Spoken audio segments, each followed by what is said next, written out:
our advice to you, and I hope that we can help you. It's really fun for us to do, and I really enjoy being able to give back some of what's been given to me over the years and what I've been taught. I have rodeoed my whole life, went all through high school rodeo and whole deal. I bought my permit in 2004, started rodeoing, and in 2010 I got a mare that my husband had raised when I met my husband. This team roper tells me that he's got this horse and it's going to be an amazing barrel horse. And I was like, yeah, okay, whatever. And she was 2 at the time and bred.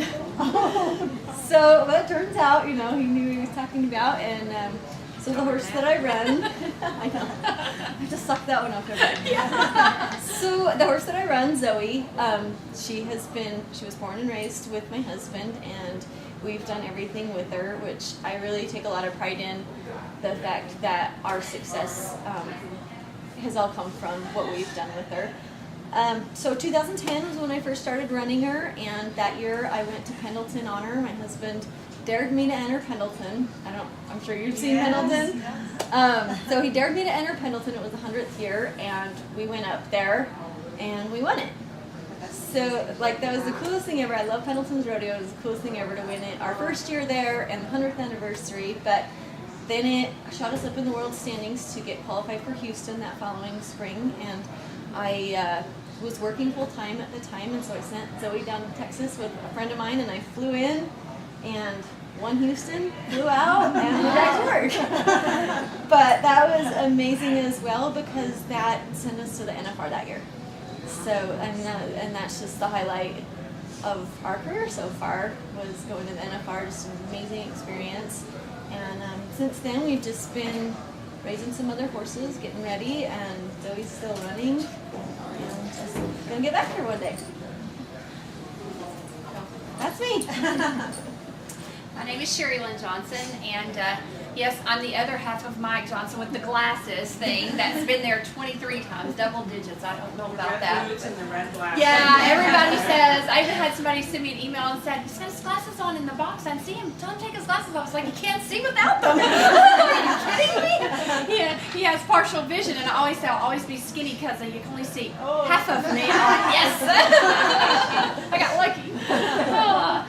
We're probably one of the few with Jody and them that we are a family duel. We go down the road.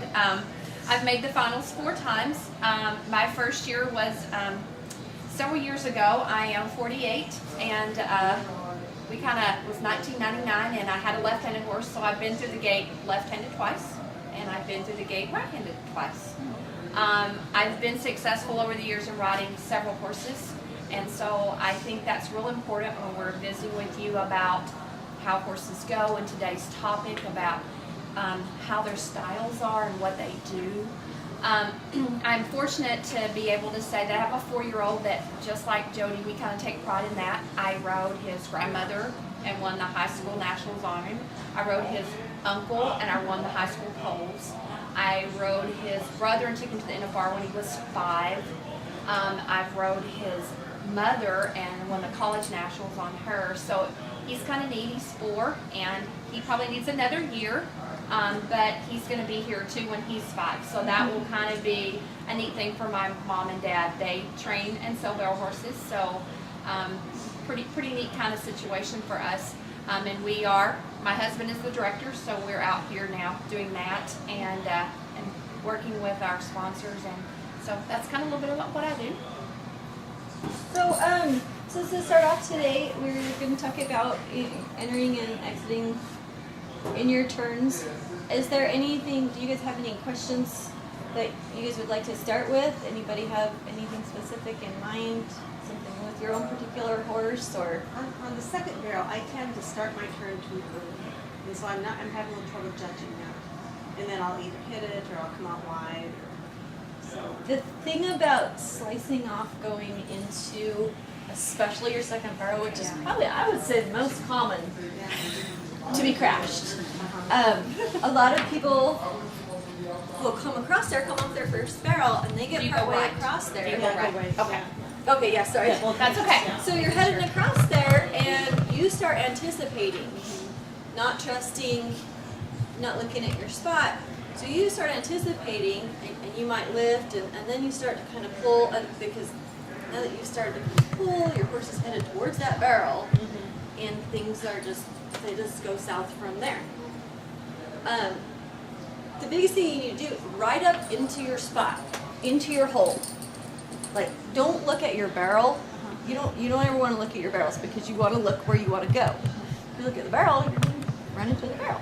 So when you're running across there, you want to make sure to look at that spot where you want your horse to start making that turn. Ride them up in there, give them that room, get their hip past it, so then they've got room to roll back. It's something that we've all done, is run across there and hit the panic button. I think that you really have to be disciplined with yourself to ride up in there. Stay two-handed if you need to until you're ready for that turn, but just really get up in there and trust that. And then you've got all your tools that you can use, which we'll get into. But if you're riding up into that second barrel and your horse maybe does start to lean a little bit, you're two-handed.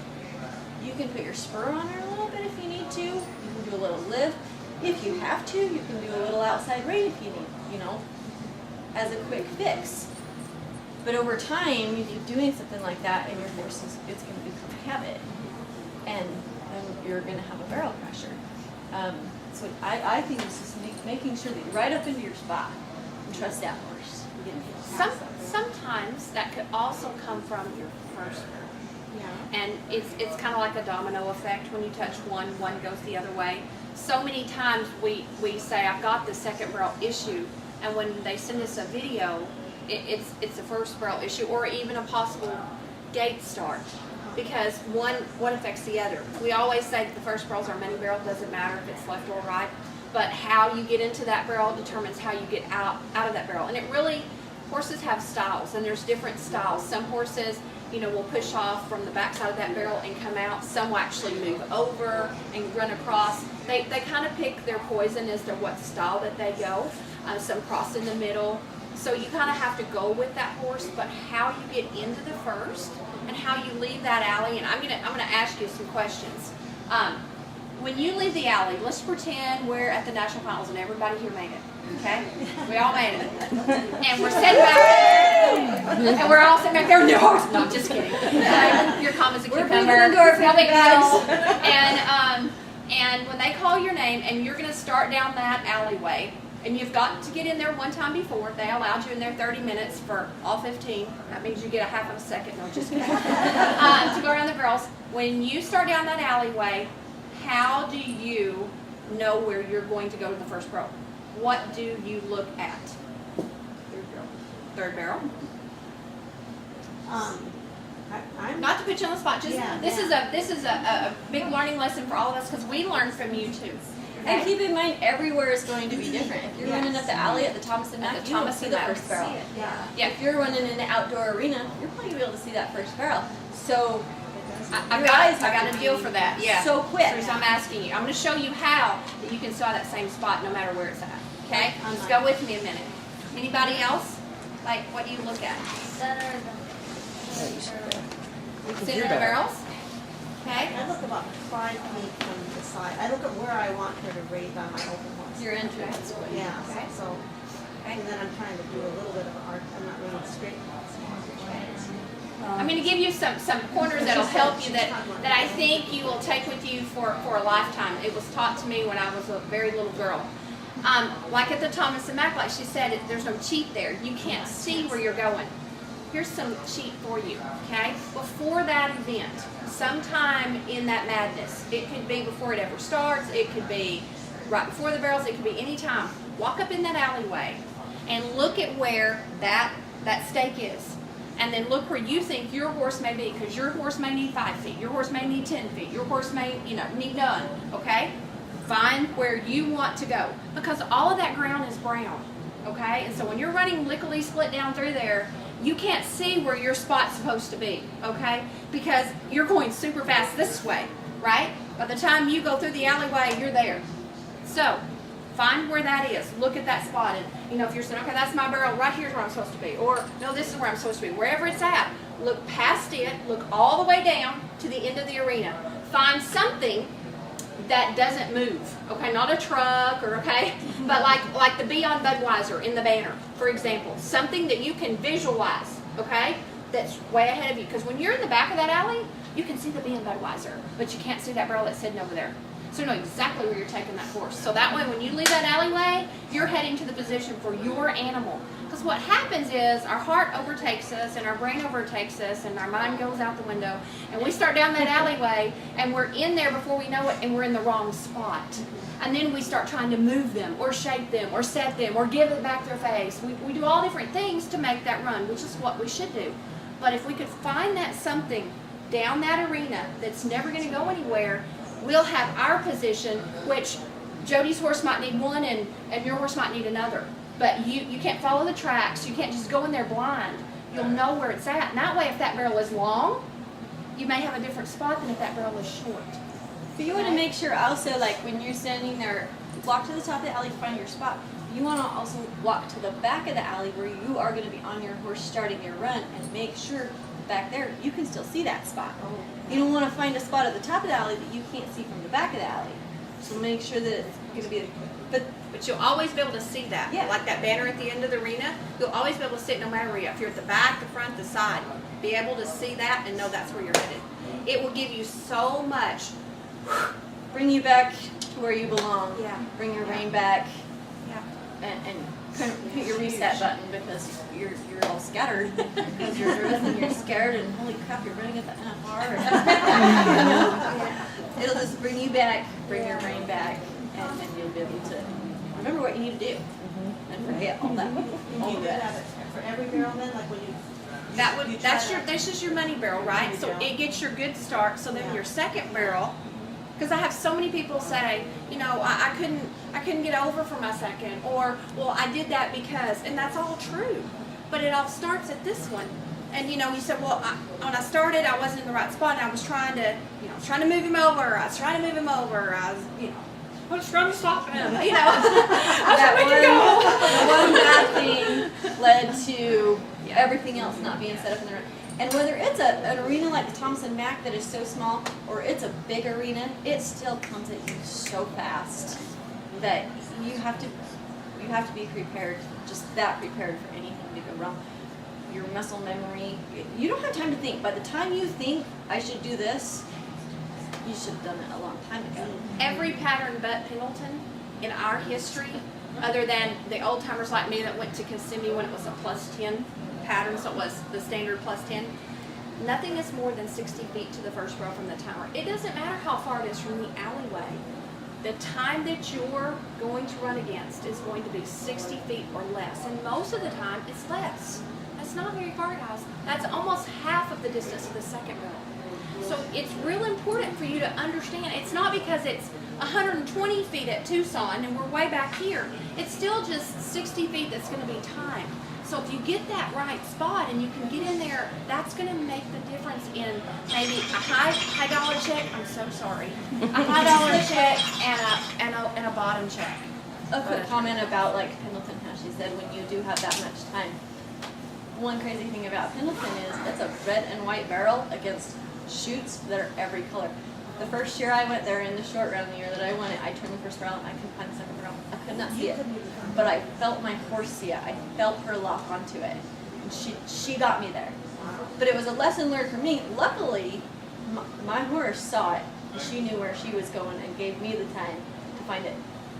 But in other years when I've gone there, I've made sure to find that number behind that chute. As we say, it's 13. I know the color and I know the number. Yeah, because that barrel, I could not find that barrel running across there. Well, and also it has it's one of those illusions. It looks like the barrel is right on the fence. It is not, but it looks like it is. But we're lucky enough. There is a lady that lives there named Randy Rayford that has a pattern. And you know, I took a roping course and I went there. And I actually ran that pattern to get myself, not the horse I was on, prepared of knowing how to, because it's so far across there. And I had I've got to tell it just because she will take so much pleasure in this. My husband said, "That doesn't look that tough." So he brought his roping horse and he was going to race me. Okay? So I said, "Okay, we can do this." So he got out there, and I went, and then he got on his roping horse, and he took off, and about the second barrel, his was about running out, so he took his neck rope, which is the rope that goes around their neck that they hold the rope. He started over and under his horse to the third barrel. Okay, this is at Randy Gray's, and he turned it, and he come back, and my dad was standing there, he goes, so who won? And I said, well, I don't know anything much about barrel racing, but when you have +5, that means you lose. He went, he turned around and he said, I didn't know I got it. I said, man, have I said that 1,000,000 times?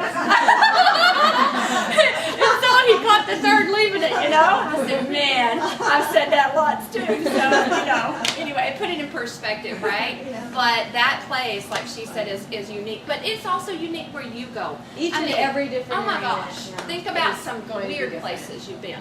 You know, a 12-second pattern. Someone asked me, what's the fastest you ever run? I said a 10-9. They're like, a 10-9? 10, you know. You were But- in Canada, weren't you? Yeah. Actually, I was in Lansing, Michigan, actually.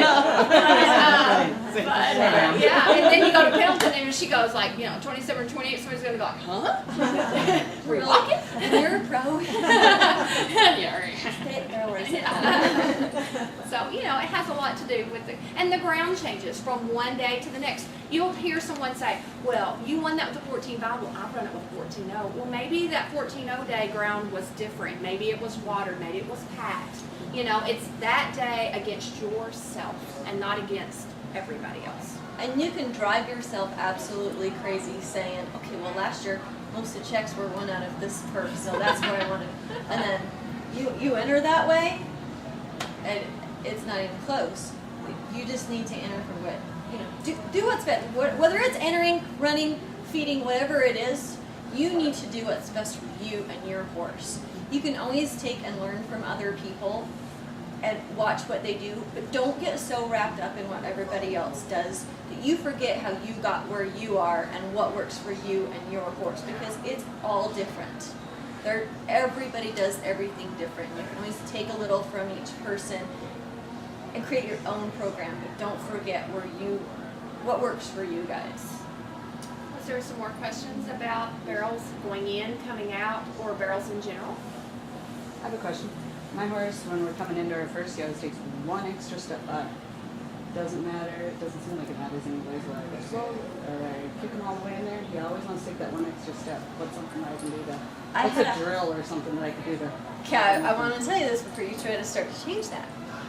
I had a horse that ran about a stride by the first barrel every time I ran. And for a long time I tried to fix it and tried to make that pretty run, a pretty turn. My runs would go downhill so fast because that wasn't her way. It wasn't her, and I finally realized, what the heck am I doing? I'm winning the barrel races with her running like this. Why am I trying to change it? Well, the reason that she was able to win like that was because she would go rolling in there so hard and run by it a little bit and then just roll back and snap right back out of it. She wasn't wasting any more time by doing that than a horse that would sit up and rate and turn that barrel. So I got to where I just said, I'm going to push her harder up in there, give her that much more momentum to get in there, roll back, and get out, rather than try to set her up and have her rate and turn that barrel. And it worked. And I'm not saying that there's not something you can, I just want you to keep that in mind. If that's the style that your horse runs the best, because that's how my horse was.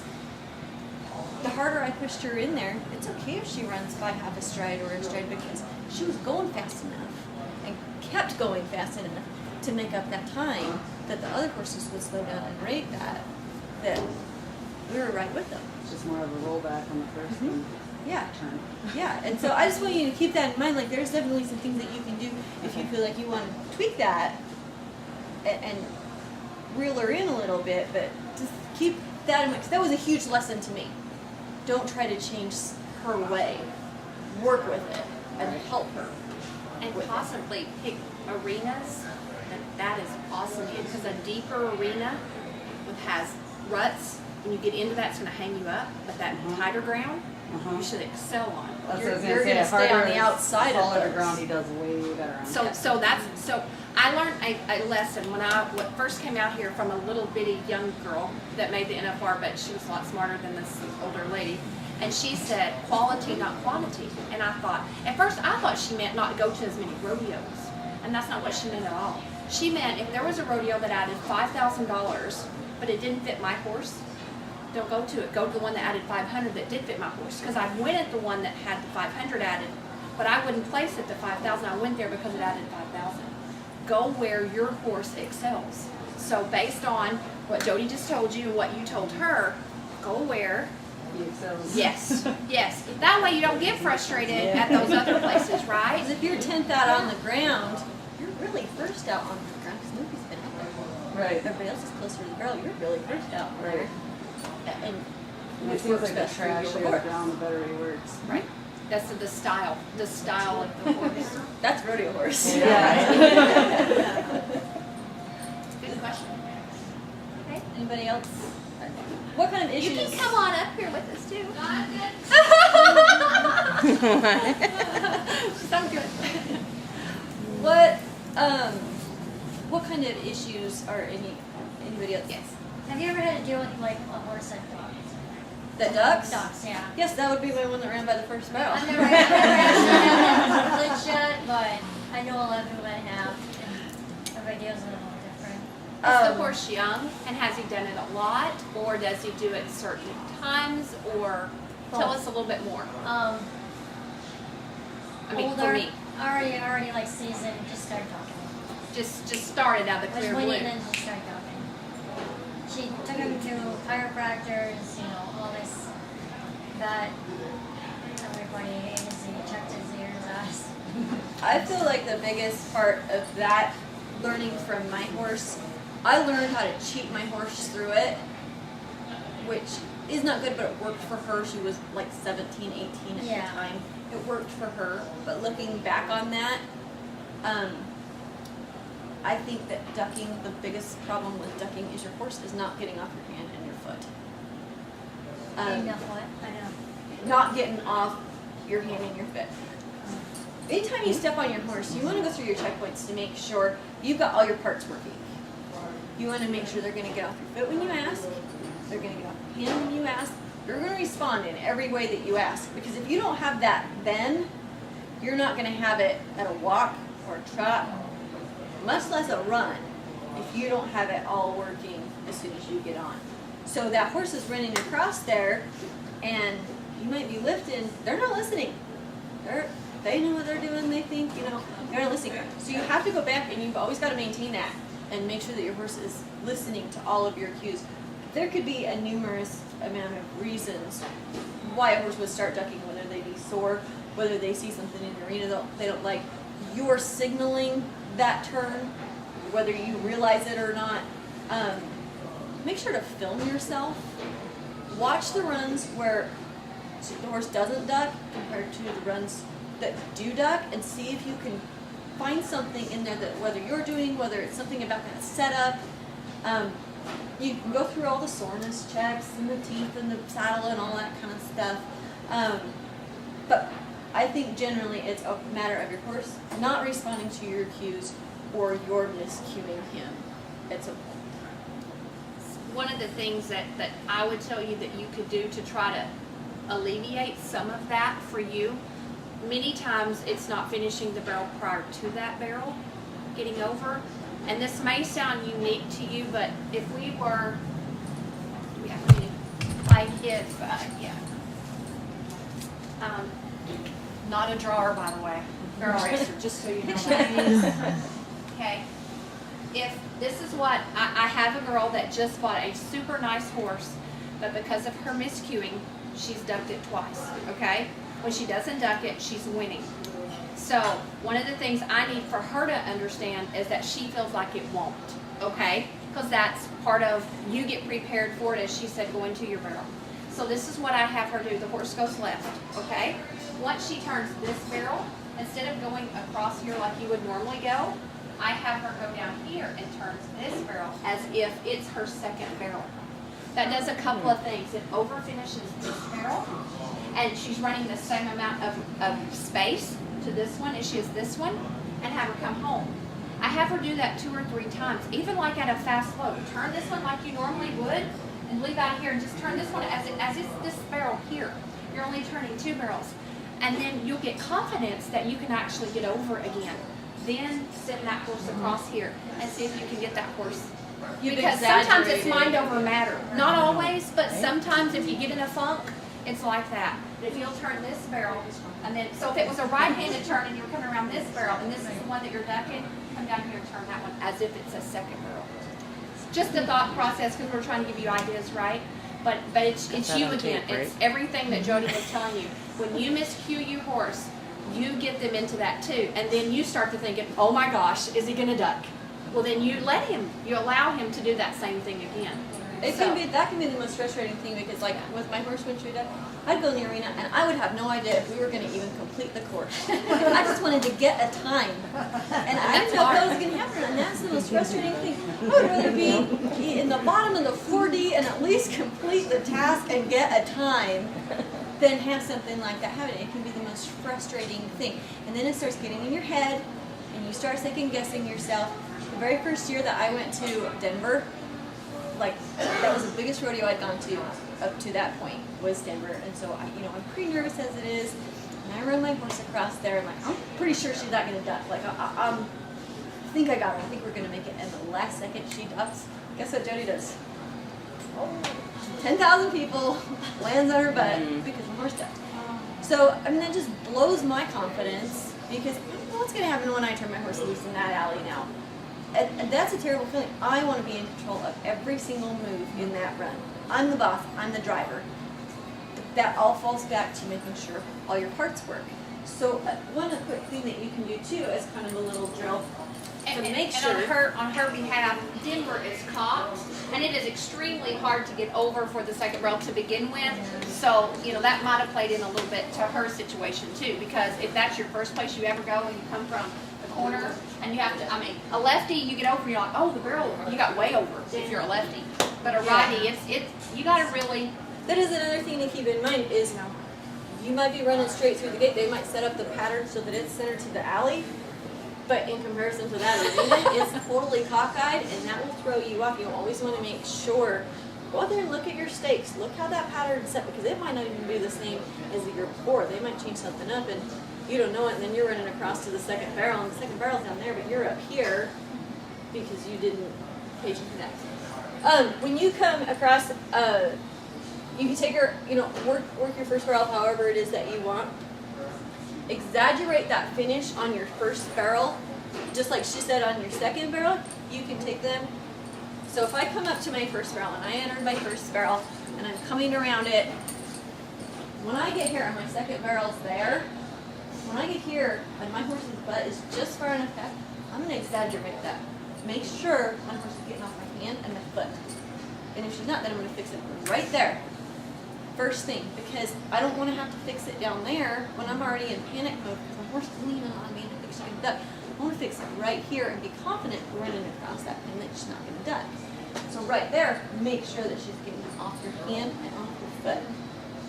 Then you can come across, when you're coming across to your second barrel, come up in there, so you finished your first, you kind of exaggerated your first.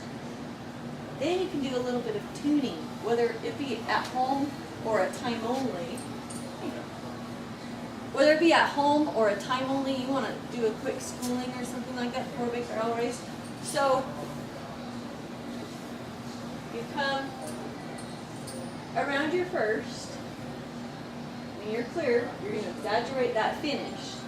Then you can come across to the second, and you can do a couple different things. Counter arc them. Again, make sure they're getting off your hand and your foot.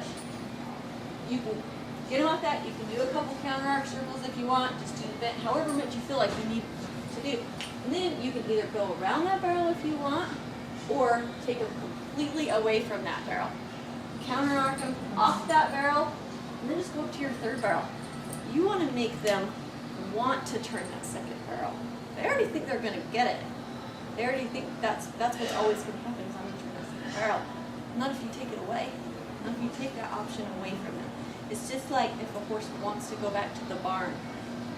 If you're walking somewhere and your horse is leaning towards the barn constantly, and you're always like, get over. They don't care. That little get over doesn't mean anything to them eventually. They're just still going to lean that way towards the barn. It's obnoxious. Your horse is not square. They're not walking where you want them to go. So what are you going to do? Whatever side they're leaning on, just like a barrel, take that away from them. Get them up, off your leg and off your hand. Go the opposite direction. Say, I'm the driver. Again, I'm the boss. You go where I tell you to go. And things like that, it always starts, whether it's pulling them out of their stalls, unloading them from the trailer, all that starts before you even get on them. Making sure that they're not stepping on you, they're not invading your space, they're not being rude. They need to be respectful of you. Listen. It's okay if you want to love on your horse and give it treats or anything like that. They need to respect you and listen to you. And it all starts on the ground before you ever even run up an alley. Because if they're not listening to you on the ground and being respectful on the ground, they're sure as not going to do it on a dead run. Points. And just to give you a positive on your ducking horse, I was with Lindsay when Martha ducked, and she used to go right, and she ducked 3 times, and so she knew she was going to keep ducking. So we took her to Lakeside and exhibitioned her after the rodeo, and she ran. Of course, she ran. Martha would have outran it going to the left, and that's how she became a left-handed horse. So, and then went on to win the world. So there's some hope there. Switch things up. Major hope there. And whether, like, I mean, you might try that and find out your horse runs better to the left first. But even if it doesn't, you've switched it up. You've freshened that horse up and you've made it think, wow, that's different than the regular thing that we always do. I better start paying attention. And listen to my owner, to the rider. Switch things up all the time. When we work on one barrel sometimes, we'll set up 2 barrels. Flip your pattern. Take your pattern completely out of the arena. Change things up. Get that horse listening to you rather than they are creatures of habit. They're going to do what they've always done if we allow that. If we allow that, they're going to tune us out. So if you're changing things up all the time, they're always going to be on point. I better listen or I'm going to get in trouble. I better listen or I'm going to step in that hole or I'm going to go in that fence. Whatever it may be, you better listen up top or I'm going to get in trouble. Sometimes if you're a horse and you're trying to find ways and he's leaning on you, like Jody said, in the turn, not going to the turn, not your situation, but maybe on this side or this side or this side, and you're hitting that barrel right there if you were going into the second barrel, or you're hitting it right there. And you're an inside kind of girl. You know, you ride the inside rein. You don't really want to hold their heads off. You don't really want to throw their heads away, thank goodness. You don't want to do all those things that are crutches, as Jody was saying. So you're trying to figure out how in the world can I get that horse to move off my hand, and all he's really doing is leaning on me. And you feel like you've done some of your homework to get him off of that, like taking him out, like she said, and doing things. There's another little drill. It's called a bubble within a circle drill, and I'm going to show it to you. I want to make sure that you repeat what I say. You don't do it going into the barrel. So say that. Okay. All right. So if I this didn't is hear that loud enough. I think we need to do that I think we're talking about another mountain. That means nothing out in here, okay? Nothing out in here. But if you're on this side of that turn that Jody's talking about in here, it's called a circle, a bubble within a circle. And you have to do it defining, and everything that you do, as Jody said earlier, it has to be defining. If you're just kind of doing it like she said, you know, it's kind of like telling your kitty, I'm going to whip you, I'm going to whip you. I'm going to count to 3, I'm going to whip you. Please give you one more chance. Yeah, you can't do those things. But if you're determined about it, it's a bubble within a circle, and it looks like this.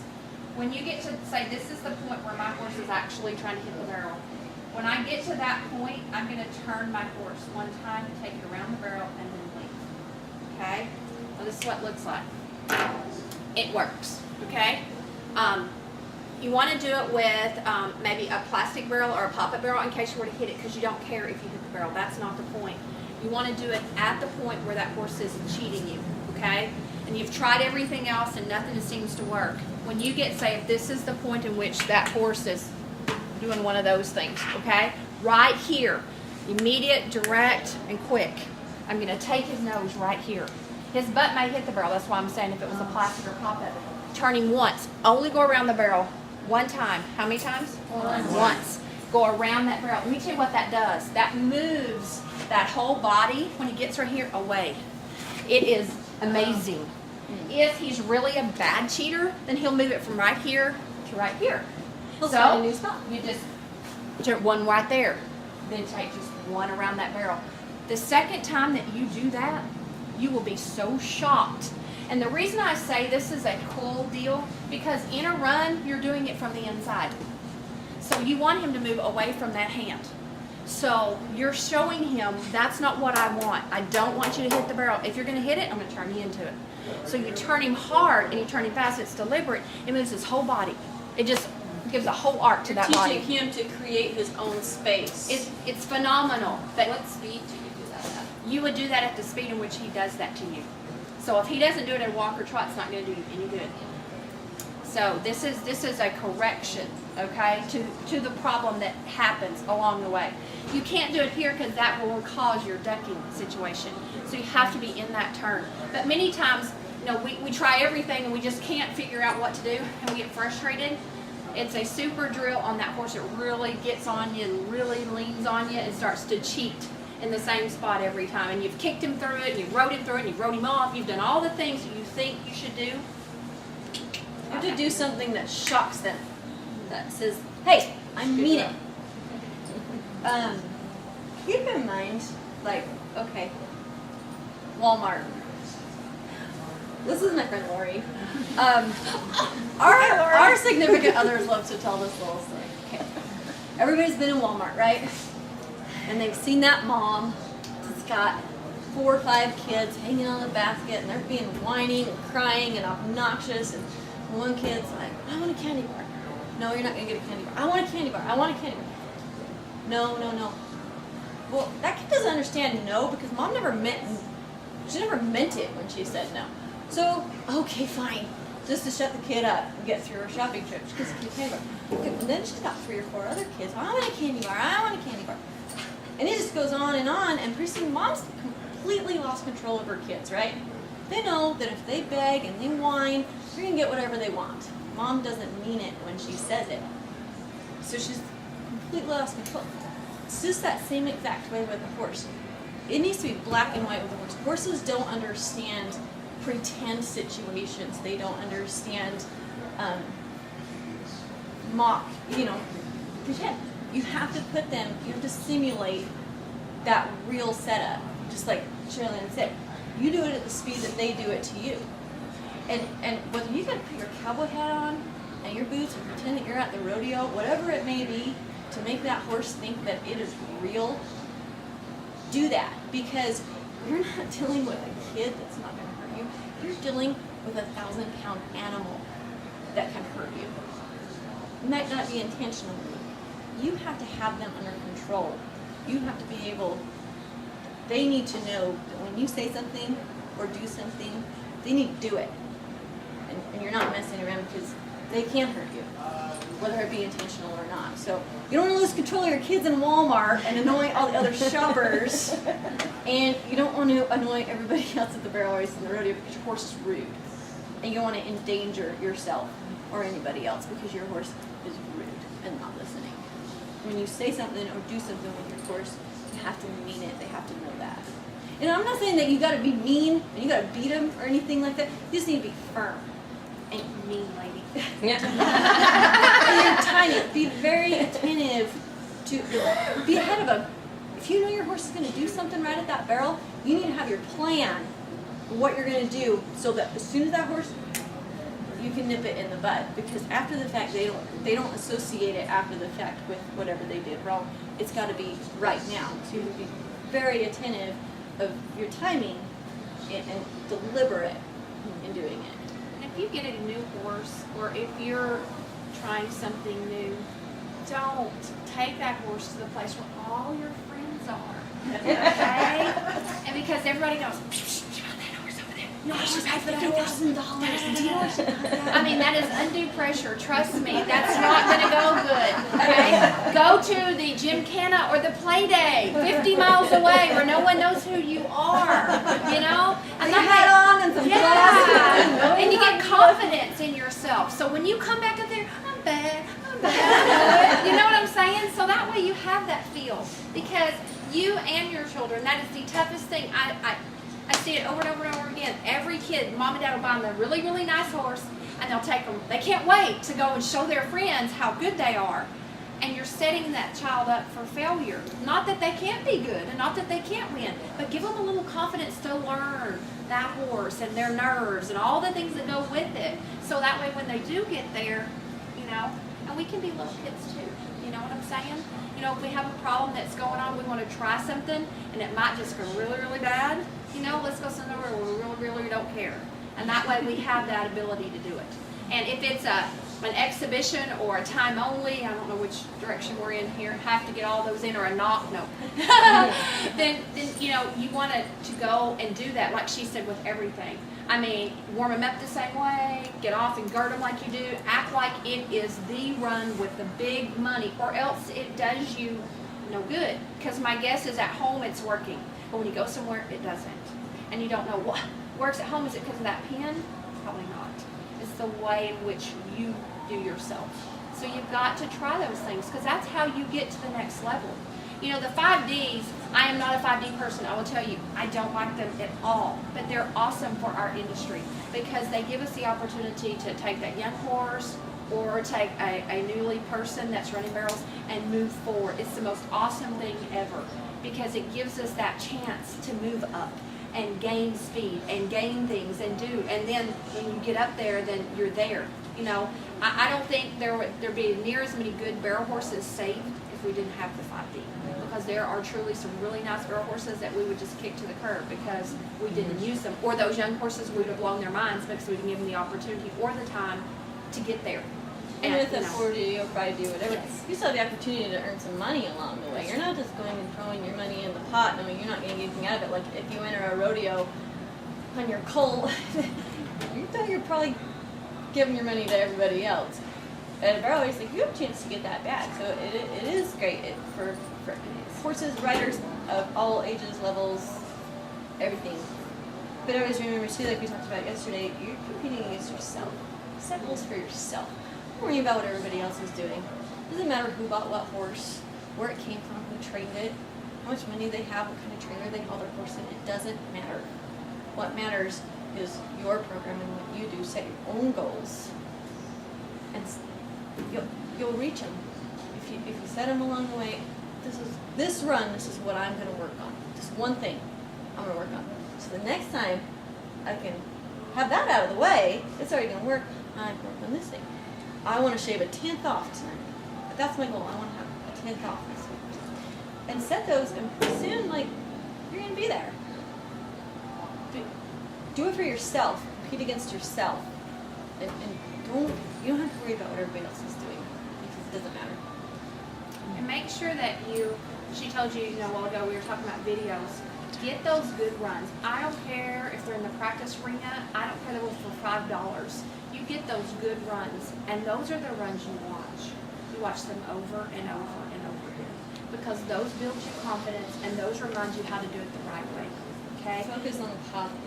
If you watch and watch and watch the negative, then that's all you're going to get out of it. Like she said, if you go in there and say, oh, well, okay, just don't hit a barrel. Just don't hit a barrel. All I got to do is not hit a barrel. The hardest round at the NFR is probably the first and the last, because that last round, if you're sitting there for the average, it's double the money, guys. You're thinking, okay, you can't go in there going, okay, just don't hit a barrel, because you probably That shouldn't will. even cross your mind. Hitting a barrel shouldn't even. It's be in 16, there. it's 16,000 or 18,000 a round. Next year will be twice that much. So, you got to think about, I don't care if it's for $100, we all want to win. If it's for $100, I could do some things with $100. So in our mind, that's huge. So we have to think about just going in there and getting ourselves and do the best we can in what we do. Some of my best runs, I didn't win money, but those got me to where I am today. With the because of building those blocks for that next time. We talked about that yesterday a lot, about not watching your battle. you have a bad run or something goes wrong, watch that run, figure out what it was that went wrong, so you know what to fix, and delete it. And focus on those good runs because it pumps you up. It helps you remember what went right. I have a question. I have a horse that kind of, like, she pretty much slumps her first almost every time. But on her second, she kind of stands up on the backside and stops. Like, it's almost like she stops moving and kind of like We had a hops. question about that yesterday. That's what we said to the girl yesterday. It's a little. There could be a lot of things that cause your horse to do that, whether it be soreness, whether it be something that you're doing. You guys are all more than welcome. We'll give you our email addresses. You are more than welcome to send us runs. It's a lot easier for us to be able to help you with something specific like that if we can see what's triggering that, because there could be so many different things. But you guys are more than welcome to send us a run. Yeah, you guys realize how cool that is? Yeah. That is like amazing right there. Then you're around We'll definitely do that and give you, try to see if we can find something in that and see if we can get But I you- want everybody here to do one thing for me, that we can't do this without having just a little bit of Sherry fun, okay? So I'm going to give you one of my little Sherry fun things we do at a clinic. And then I want you to tell me if you know you do this every single time when we're done, okay? Everybody stand up. Come on. Okay? We're going to do it to the left, since you're the left barrel you're talking about, all right? No matter what you do when you go into that barrel, when you leave that barrel, you have to be up and out of that barrel, because you win barrel races by how that horse leaves that barrel. Once you start that turn, there's nothing you can do about it. Jody will tell you, you got to get out of that turn, okay? So to get out of that turn, we call it stir the soup. Here it goes. Stir the soup, okay? Now I got that horse out of that turn. Do you see that? Stir the soup. I did a couple of things with that. You notice how I got down in that well and I got out of that turn. I'm not on that horse's face. 9 times out of 10, some of the issues that are coming from that is because you're pulling on the back side of that barrel and the horse is trying to leave. And that starts that position, whether you got into it wrong, you thought you were going to hit it, whatever you're going to do, okay? And so you're pulling and that horse is trying to leave. Now, I'm not saying that's what's happening, but if you will do this, it gets your butt out of that saddle, it gets you going forward, and it gets you to give that horse his face is what he needs, no matter if he's a pivot turn, he's a round turn, he's a square turn, doesn't matter. You've got to get out of that turn, okay? So here we go. Let's try it. You ready? Okay? And by the way, just for kicks and giggles, put your hand on your belt buckle, because that's where your saddle horn is. That's where you're at. Ready? All right. Stir the soup. You'll never forget me, right?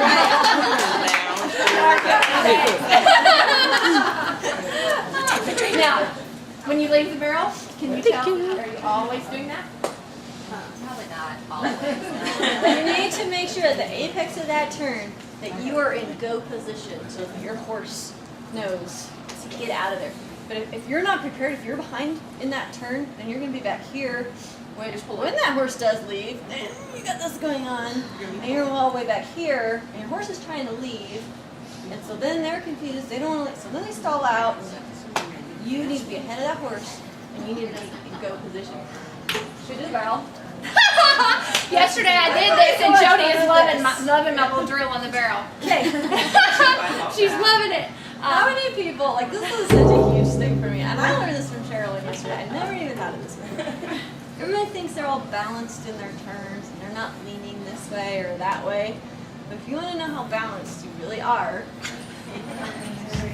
get on your barrel. Jody's never going to see me the same now. She's going to say, "You were on the barrel I yesterday." be riding my barrel all the time before the rodeo. But the first time I got on this today, what happened? I went like this. She went away. Because she Because I was thought I straight. was balanced. She was straight up and down, and she Center. was leaning. Yeah. It really goes to show you what the slightest little thing on a horse can do. Slightest little move, you're doing that to your horse underneath you. So if you're leaning in on a turn, like we talked about earlier, if you're leaning in on that turn, you're causing your horse to have to shift its weight to counterbalance your weight leaning in. There was somebody, I don't remember who it was, it was in the second round. They looked down like this. Oh, bad. Guess what happened? With that barrel. Horse front feeding. Yeah, because you're looking down at that barrel, and you think you're going to hit it, so you can hit it. But this just goes to show you how much we rely on our saddles and our stirrups. But you can do this at home. You can get really, really good at this at home and not even terrorize your horse at all. Lots of people ride the barrel at home. Yeah. But you practice your balance. You practice go position, stop, turning.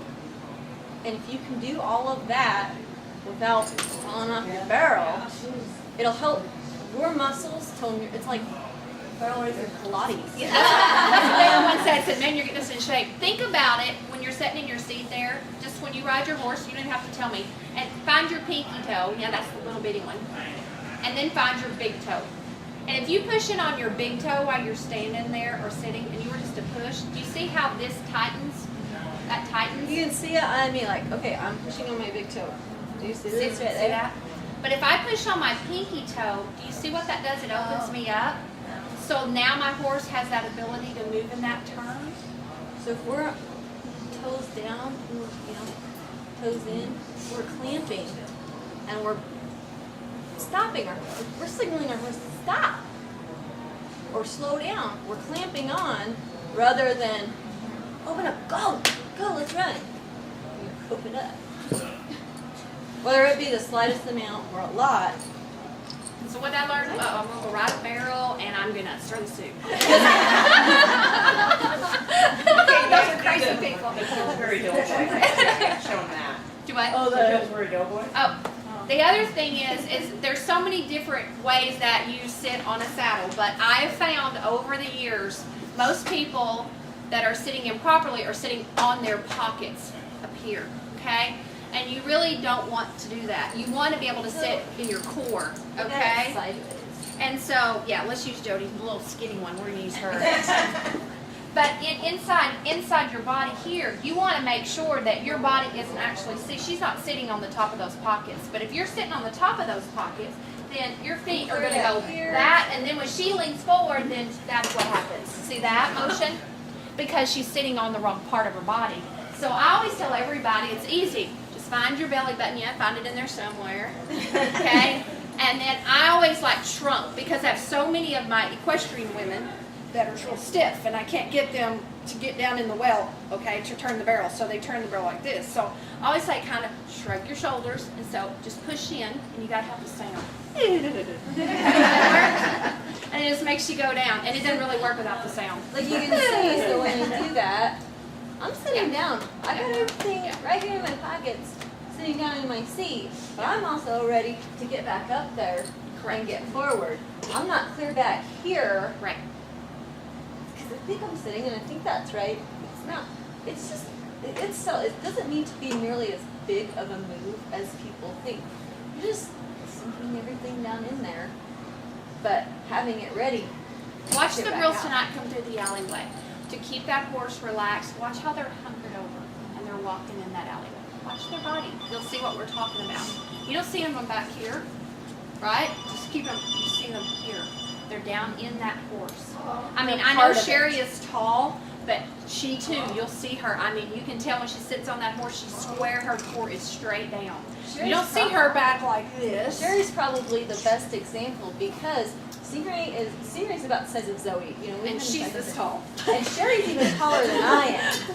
Yeah, and Yeah. that's probably the best example of being balanced and centered on your horse because Sherry could really throw that horse off. Oh as my tall gosh. as she is, she could really throw that horse off and give it a hard time. But instead, Sherry is so centered in those turns and her moves are so slight. She's sitting and she's in go position, she's in stop position, go position. It's just all right here because she is a part of that horse that whole entire run. She's never throwing that horse off balance. She's a part of it. If you feel like you're doing that and you feel like in your mind or someone tells you that you're doing those things, and one of the core things you'll see is you'll flap your arms. Like if you've got the reins, your arms will come out like this and you'll wing it. Chicken. You're the chicken, okay? Or you pull down to your knee. And when you pull down to your knee around the backside of a barrel, the top of that horse's mouth, and boy, do we get this a lot because of ropers in the background, that they hit that roof of the mouth and the head will come up immediately. So when you come down, they're going to be one of those kind, and that's the stop action that you get behind the barrel because you come down to the knee. So when I have someone that does chicken, or they come down, the easiest thing in the world while you're home is get you one of those little 2-cent rubber bands that's big. And if you're doing the arm flopping, or you're doing the if you're doing the arm flopping, put it here, just go around it, make a hole, stick your arm through it, put it right there. Because when you do that, no one has to holler at you to stop doing it. You'll realize it because that rubber band brings it down. It's not tying you on. You can't hurt yourself. It might pop you, My but dad that's used to it. put rocks under my armpits, and if I lost them, he'd say, "Oh, I really would or not, but I make sure to lose my rock." But it's real easy for you to do that. Does that make sense? And then if it's your hands that you're pulling down, or you're pushing across, and you're doing all those things, it's hard for someone to holler at you all the time, plus it's kind of embarrassing. But if you'll take that same rubber band to the front of it, do the same thing, pull it out, just put it on your wrist. Because if your hand comes up, oh, hey, brain, I'm doing that. Or, hey, brain, I'm doing that. Oh. You see what I'm saying? It gives you that feel, because it'll pull you right back. It kind of gives you an idea when you're riding by yourself and you don't have anyone to watch you and you don't know what you're doing wrong. It will give you some things for you to do. And then I've had people, can I ride those at the barrel race? I'm like, don't say I did it. Don't tell them I did it. But I'm saying, in your mind, sometimes we get into habits that we see and we can't fix them on our own because there's no one there to tell us, and if we do, we zone them out anyway. So All of our movements with our hands and our reins and our run should be right here in this box. We shouldn't have to go anywhere else.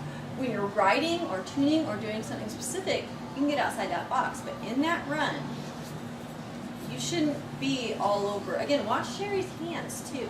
Sherry's signaling, she's giving Stingray the cues, but it's all right here.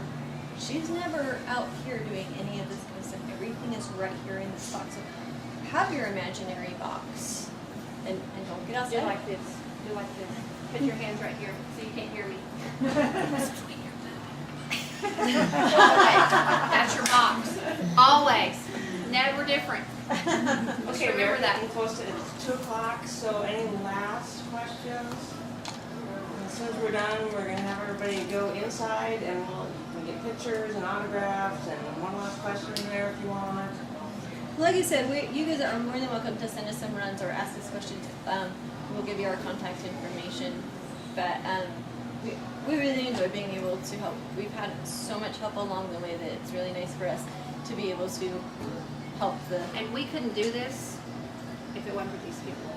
So, when you're in there and you're wearing what we do, we feel we're Cowgirl Tuff. We're comfortable in doing what we do, and I know you are too, or you wouldn't be here. So if it wasn't for them, we couldn't do what we do and enjoy it. So we thank them too. Yeah.